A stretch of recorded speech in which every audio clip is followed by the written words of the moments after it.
আসসালামু আলাইকুম। এই বাংলাদেশে আসলে সিএফ মোটো খুব রিসেন্টলি আসছে। তো এদের মূলত মেইন বাইকিং সেক্টর হচ্ছে রেসিং বাইকগুলো ওরা তৈরি করে থাকে। তো মোটামুটি 3টা বাইক বাংলাদেশে আসছে। সেই 3টা বাইকের মধ্যে আছে 300 সিসি একটা বাইক আছে, 250 সিসি একটা আছে, আর একটা কুজার বাইক আছে।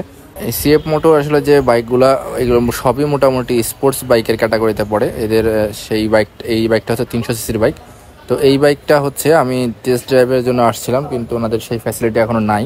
এখন শুধু দেখে চলে যেতে হচ্ছে। এটা হচ্ছে এবিএস ব্রেকিং সিস্টেম। এই বাইকের সামনে পিছনে দুইখানে ডিস্ক, মানে ব্রেক, এবং মানে ব্রেকিং সিস্টেমটা মনে হলো খুব ভালো। আমি যখন আমার দেখলাম ডিস্কটা খুব বড় এবং একটু মোটা আছে, ঠিক আছে, এবং এবিএসটাও আছে।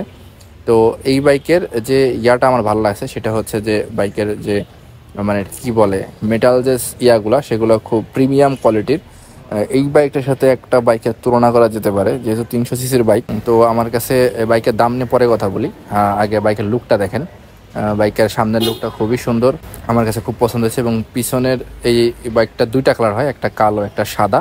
আর সাদাটা হচ্ছে এইটা, আমার কাছে সাদাটাই বেশি সুন্দর লাগছে। যুগের যে বাইকটা আছে জিএসএক্সআর, সেই বাইকের মতোই অনেকটা ট্যাঙ্কি, এবং দেখতে অনেকটা ছোট হলেও এইটার কিন্তু 12 লিটার পর্যন্ত এটা ফুয়েল ধরে। এবং হচ্ছে হ্যান্ডেলটা খুবই সুন্দর, 3টা পার্ট হ্যান্ডেলের।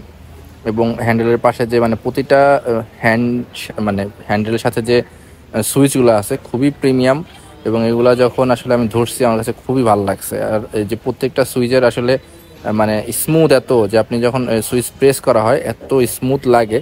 আসলে এটা খুব ভালো একটা এক্সপিরিয়েন্স ছিল আমার, ধরে খুব ভালো লাগছে। এবং এখানে প্রিমিয়াম ভাবে সিএফ মোটো লেখা আছে। আর এখানে যে ডিসপ্লেটা মনিটরটা, সেটাও অনেক বড়, এবং এটা আসলে সব কিছুই আছে এর মনিটরের মধ্যে। আমি যখন দেখছিলাম, এখন চাবিটা এখন এই মুহূর্তে নাই। তো ডিসপ্লেটা মনিটরটা অনেক বড় দেওয়া হয়েছে, এবং সেই সাথে যে ক্লাস কেবল টেবল সব কিছুই সুন্দর, এমন স্মুথলি দেওয়া আছে, কোনো রকম সাপড়ি সাপড়ি দেখা যাচ্ছে না, একদম সুন্দর গোছানো একটা বাইক। আর এই কিটগুলাও খুবই সুন্দর, প্রিমিয়াম দেখা যাচ্ছে এখানে। আর সিটটা হচ্ছে 2 পার্টের সিট। পিছনের সিটটা একটু বেশি উঁচু, এখানে আমি পরে দেখাবো কোন সিটের এবং কোন ইসের কতটুকু উচ্চতা এবং কত মিটার দেখাবো সেটা পরে। সিটগুলো যথেষ্ট প্রিমিয়াম এবং বসে আরামদায়ক। এবং পিছনের সিটটা আমার কাছে একটু বেশি উঁচা মনে হয়েছে। আসলে এত উঁচা হলে পিছনে যে বসবে সে আসলে একটু তার আনকমফোর্টেবল ফিল করতে পারে, আমার কাছে এমন লাগছে। আসলে অন্যদের কাছে কেমন লাগবে জানি না। আর এই 2টা সিটের মাঝখানে অনেকখানি গ্যাপ দেখা যাচ্ছে, ওই অনেক সময় বালিশের মতো ব্যবহার করা যায়। আমার মনে হয় সেটা ইউজ করলে এই জিনিসটা অনেকটা বেশি অ্যাডজাস্ট হয়ে যাবে। এছাড়া আর কোনো সমস্যা আসলে আমার মনে হয় নাই। আর চেনটা আপনারা এখন দেখতে পাচ্ছেন, চেনটা অনেক মোটা, আমার কাছে খুব ভালো লাগছে, এই জন্য চেনটা ধরে দেখাইছি আমি। আমার যে বাইক আছে সেই বাইক থেকে চেনটা অনেক বেশি মোটা, আমার চেনটা খুব ভালো লাগছে। আর হচ্ছে এইখানে দেখেন, এখান দিয়েও দেখাচ্ছি, চেনের পুরা চেন স্পকেটটা অনেক সুন্দর, অনেক প্রিমিয়াম এবং মোটা। এদের একটা কুজার যে বাইকটা আছে সেই বাইকটা আসলে চেনটা নাই, এটা হচ্ছে বেল্ট সিস্টেম বাইক, সেটা আমি অন্য একটা ভিডিও দেখাবো। এটা হচ্ছে পিছনের ব্রেকিং সিস্টেম, এখানে দেখেন, এখানে এবিএস আছে। আর হচ্ছে ডাবল এবিএস সিস্টেম ব্রেকিং, যে কারণে আমার মনে হয় ব্রেকিং সিস্টেম খুব ভালো ফলাফল পাওয়া যাবে। আর রেসিং বাইক, তো যে কারণে আমার মনে হয় রেসিং বাইকের কারণে 300 সিসি বাইক ডাবল এবিএসটা খুবই জরুরি ছিল, এবং সেটা তারা দিয়েছে।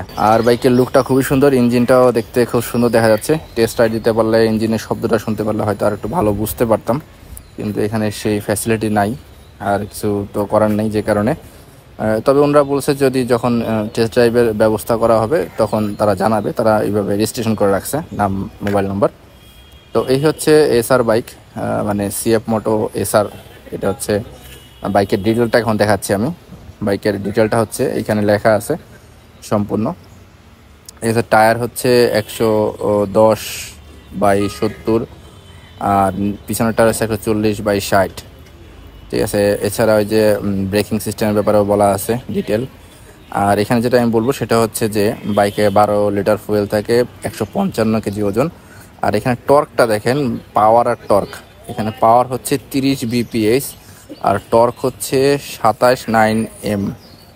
এটা যদি আপনারা বর্তমানে সব হিট যেগুলো বাইক আছে তার মধ্যে যদি আমি একটা বলি, R15M যে বাইকটা, সেইটা কিন্তু এটা ধারে কাছে নাই পাওয়ার এবং টর্কের দিক থেকে বিবেচনা করলে। কিন্তু এই বাইকটার দাম হচ্ছে মাত্র 4 লাখ টাকা, আর R15M এর দাম 7 লাখ টাকা।